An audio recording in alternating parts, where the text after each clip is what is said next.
ధూప దీప నైవేద్యాల మధ్య జగిత్యాల జిల్లా సర్వసభ్య సమావేశము స్థానిక ఎస్వీఎల్ఆర్ గార్డెన్లో జరిగింది.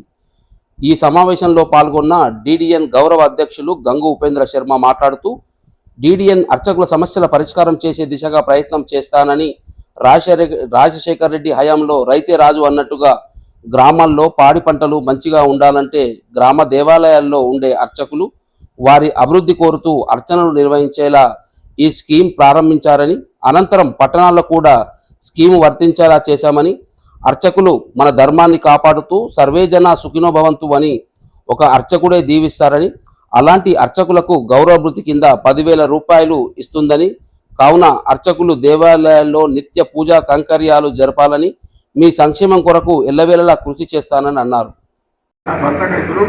80 లక్షల రూపాయలు కనీసం ఖర్చు అయింది ఆ రోజు. అయినా ఇవ్వని కూడా రూపాయి అడగలేదు. ఇంకా కరీంనగర్లో ముందస్తుగా నేను మీటింగ్ పెడితే, రాజరాజేశ్వరి కళ్యాణ మంటపంలో మీటింగ్ పెడితే నన్ను ఒకరు ఈ చేయి పెట్టుకొని కొంచెం నీతో అవుతుందా నీతో ముఖ్యమంత్రి ప్రకటించక ముందే నేను ప్రకటించాను 6,000 రూపాయలు చేస్తున్నాం, అవుతున్నది, జీవో వస్తుందని చెప్పి ముఖ్యమంత్రి గారు అదే ప్రకటించాను ఆ రోజు ప్రకటించాను. కాబట్టి విధమైనటువంటి కార్యక్రమాలు చేస్తూ వస్తున్నాను, జరుగుతూ వస్తున్నది. నాకు కూడా పెద్ద దేవాలయాల సంఘాలకు కూడా నేను చైర్మన్గా ఉన్నాను. వాళ్ళ పెద్ద దేవాలయంలో పనిచేస్తున్న 8,000 మంది గురించి కూడా పట్టించుకోవాలి. ఎందుకంటే ఇవాళ స్వీపర్లు ఇలా కొండగట్టనే దాదాపు 30 మంది ఉన్నారు, 12 కానటువంటి వాళ్ళు. ఈ విధంగా భాషల్లో 120 మంది ఉన్నారు. వాళ్ళ గురించి పట్టించుకోవాలా, మీ గురించి పట్టించుకోవాలా అనేది ఒక ఆలోచన అప్పుడప్పుడు వస్తూ ఉంటుంది. ఎందుకంటే నన్ను వ్యక్తిగతంగా విమర్శలు చేయడం, దానివల్ల నేను 10,000 రూపాయలు చేయించినాడు కూడా ఇదే పెద్ద మనిషి ఒప్పనగాడు నా మీద విమర్శలు చేసింది. దుబ్బడు అడగడానికి మనము అంచెలంచెలు కావాలి. మారుతి స్వామి గారు ఇక్కడనే ఉన్నారు కదా, వారిని అడగండి. వారు వచ్చిన వారు అక్కడ జైలు అయినప్పుడు వాళ్ళ వంశపార్య హక్కులు ఉన్నా కూడా ఆ దేవాలయంలో 96లో సుప్రీంకోర్టు తీసేసిన తర్వాత, వంశపార్య హక్కులు తీసేసిన తర్వాత వారికి వచ్చిన జీతం ఫస్ట్ జీతం ఎంత వాళ్ళకి ప్రతి ఒక్కరికి కూడా 250, 300, 500తో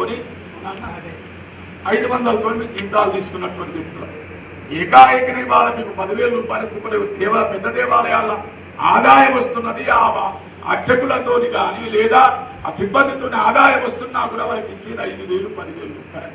అది గుర్తుపెట్టుకోండి. మన సంఘం అంటే బలం ఉంటుంది, బలోపేతం ఉంటుంది అని తెలియజేయడం కొరకే సంఘం.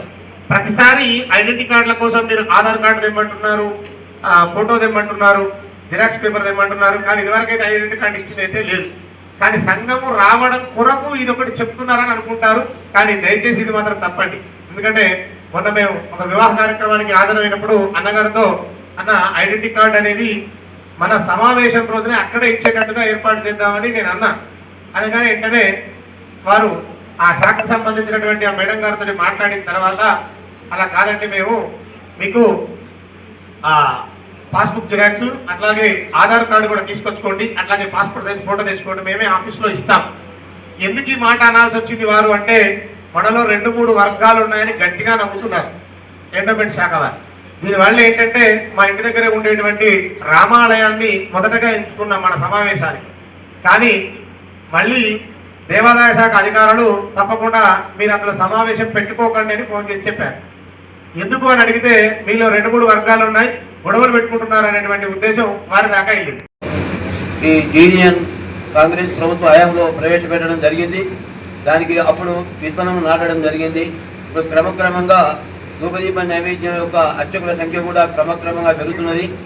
అప్పటి నుంచి ఎప్పుడైతే ఈ యూనియన్ ప్రవేశపెట్టబడిందో అప్పటి నుంచి కూడా మేము కూడా అప్పుడు నేను కొన్నాట్లో స్థానాచారంగా పనిచేసినా కూడా ఈ అర్చక సమాఖ్య మీటింగులో అన్నగారితో కూడా నేను కొన్ని మీటింగులో వెళ్ళడం జరిగింది ఉపేంద్ర అన్నతోటి. అప్పటి నుంచి కూడా డిడిఎన్ అర్చకుల సంక్షేమం గురించి వారు అనేక రకాలుగా, ఎక్కడో మహబూబ్నగర్, నల్లగొండ, ఎక్కడ మీటింగ్లు పెట్టినా సమైక్యంగా ఉండడానికి వారు అనేక శ్రమపడి అనేక జిల్లాల పట్టి తిరుగుతున్నారు. మన డిడిఎన్ అర్చకుల సమావేశం ఎక్కడైనా వారు వెళ్తున్నారు.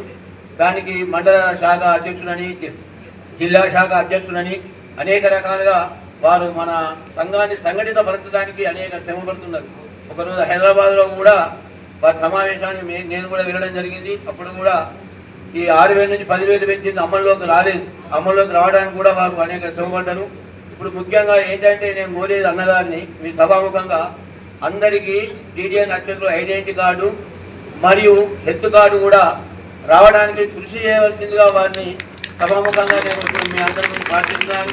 దానికి గాను మీరందరూ కూడా ఒక్కరి కోసం అందరు నిలిచి అందరి కోసం ఒక్కరి నిలిచి అనేది ఏ విధంగా ఉంటుందో మనం వారి సహకారం అందించాలి. జిల్లా అధ్యక్షుల వారు ఈ రోజు ఇక్కడ సమావేశం పెట్టిన మహేందర్ చాలా సంతోషం. ఇంతమంది మీరు వచ్చినందుకు చాలా సంతోషంగా ఉంది.